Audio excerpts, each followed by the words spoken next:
तो ये बहुत बड़ा एक पहलू है। युद्ध जो है वो मैदानों के अलावा बूट्स ऑन ग्राउंड तो बहुत बाद में आता है, आप हम सब ने देखा है, लेकिन कई स्तर पे, नैरेटिव के स्तर पे, टेक्नोलॉजी के स्तर पे लड़ी जा रही है ये जो युद्ध हैं। तो आने वाले 5 सालों की अगर बात करें तो इस पूरे युद्ध का प्रारूप क्या बदलेगा, कैसे बदलेगा? एआई है, साइबर दुनिया है, साइबर अटैक्स होते हैं, आप सिस्टम्स को करप्ट कर सकते हैं, तो या कुछ और जो हम अभी सोच भी नहीं पा रहे हैं, वहाँ भी पहुँच सकती है। एक थ्योरी है जिसको कहते हैं DIME. D for diplomacy, I for intelligence, M for military and E for economics.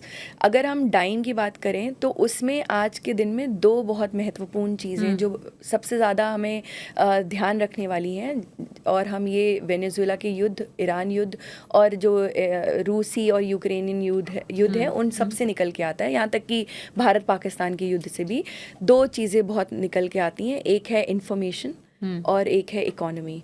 आज के दिन में जो मिलिट्री और डिप्लोमेसी हैं वो अपने आप सक्षम नहीं है जब तक कि हम इन्फ्लुएंस ऑपरेशंस और इंफॉर्मेशन वॉरफेयर में स्ट्रॉन्ग ना हो, ऑफेंसिव ना हो। ऑफेंसिव होना ये नहीं कि हम बाकी देशों की तरह नेगेटिव और फेक न्यूज़ फैलाएं, बट ऑफेंसिव कि हम काउंटर नैरेटिव को भी उतना स्ट्रांगली पोर्ट्रे कर पाएँ।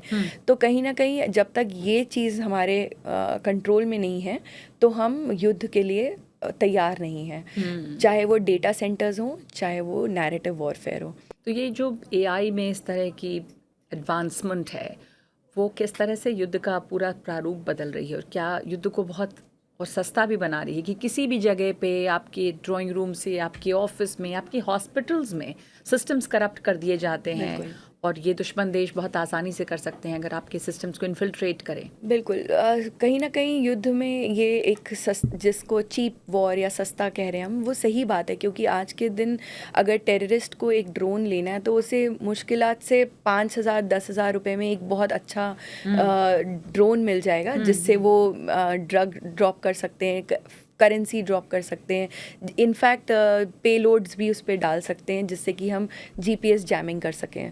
तो एक चीप ड्रोन्स आजकल अवेलेबल हैं, ऑफ द शेल्फ आप एक ड्रोन खरीद के खुद असेंबल कर सकते हैं। एआई का चैट जीपीटी और क्लॉड के थ्रू आप ये सीख सकते हैं कि हम कैसे एआई जनरेटेड इमेजेस क्रिएट कर सकते हैं।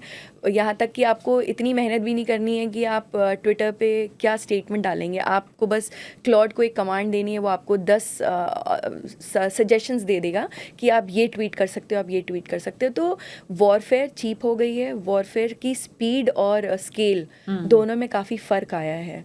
तो हम रिएक्शन टाइम रिड्यूस हो गया है, स्केल बढ़ गया है। तो अगर मैं अखबार के थ्रू अपने भारत में सिर्फ एक न्यूज़ पहुंचा सकती हूँ, तो आज मैं ट्वीट के थ्रू यहाँ से अंटार्कटिका तक एक न्यूज़ विद इन सेकंड्स पहुंचा सकती हूँ। बिल्कुल, और ये तो आप देखिए कि पूरा युद्ध जो है वो ट्विटर पे लड़ा जा रहा है, बल्कि ट्रूथ सोशल पे लड़ा जा रहा है। डोनाल्ड ट्रंप जो है, अब आप मीडिया की भी ज़रूरत नहीं है, जैसे कहा जाता है तो मीडिया जो है वो मिडलमैन की तरह काम करता है, उन सबको हटा दिया गया है, सीधे प्रेसिडेंट बता देते हैं कि क्या हो रहा है। कहीं ना कहीं वो फोर्थ पिलर ऑफ डेमोक्रेसी जो मीडिया को एक रिस्पेक्ट थी वो कॉम्प्रोमाइज़ हो रही है, क्योंकि आजकल मीडिया का वायलेशन बहुत ज़्यादा है।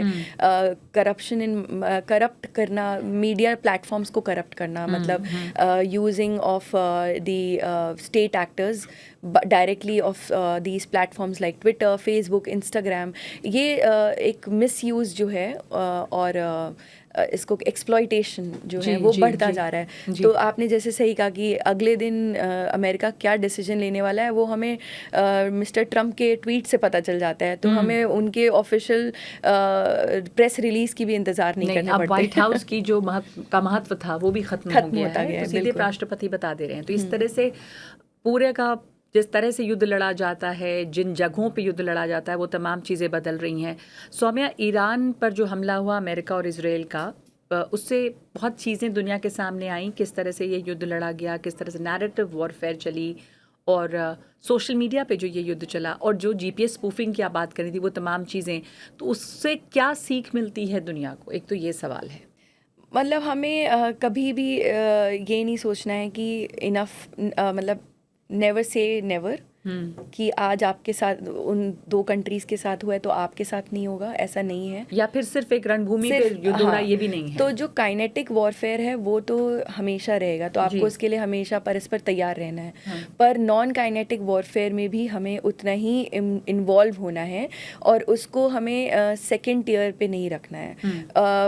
जैसे कि डेटा, इसके लिए भी हमें डेटा सेंटर्स को उतना सिक्योर करना भी ज़रूरी, क्योंकि हमारी इकोनॉमी उस पर निर्भर करती है। तो ये तमाम युद्ध से हमें यही सीखने को मिलता है कि हम जितना इन्वेस्ट करें उतना कम है। भारत को ख़ास तौर पे, क्योंकि हमारी ज़रूरतें, हमारी पॉपुलेशन की रिक्वायरमेंट्स, जितनी पॉपुलेशन वास्ट है उतनी रिक्वायरमेंट्स वास्ट हैं। तो हमारे लिए कंसिस्टेंटली एक इन्वेस्टमेंट करना on these non kinetic affairs उतना ही मैंडेटरी और इम्पॉर्टेंट है। तो नॉन काइनेटिक यानी कि जहाँ युद्ध क्षेत्र में रणभूमि पर युद्ध नहीं हो रहा है, बहुत जहाँ हथियारों का इस्तेमाल नहीं हो रहा, लेकिन हथियारों का रंग रूप बदल गया, स्वरूप बदल गया है और कई जगहों पे आपके ऑफिस से लेके स्कूलों में, अस्पतालों में लोगों ना के कि सिर्फ इंफ्रास्ट्रक्चर, बट मैं ऑल्सो ये कहना चाहूँगी कि हमारे लोगों को भी हमें उतना ही ट्रेनिंग कर देना है, चाहे वो स्कूल के बच्चे हों, चाहे यूनिवर्सिटी का यूथ हो, या हमारे ऑफिसेज में बैठे लोग हों। हमें उनको भी सिखाना है कि युद्ध के समय में या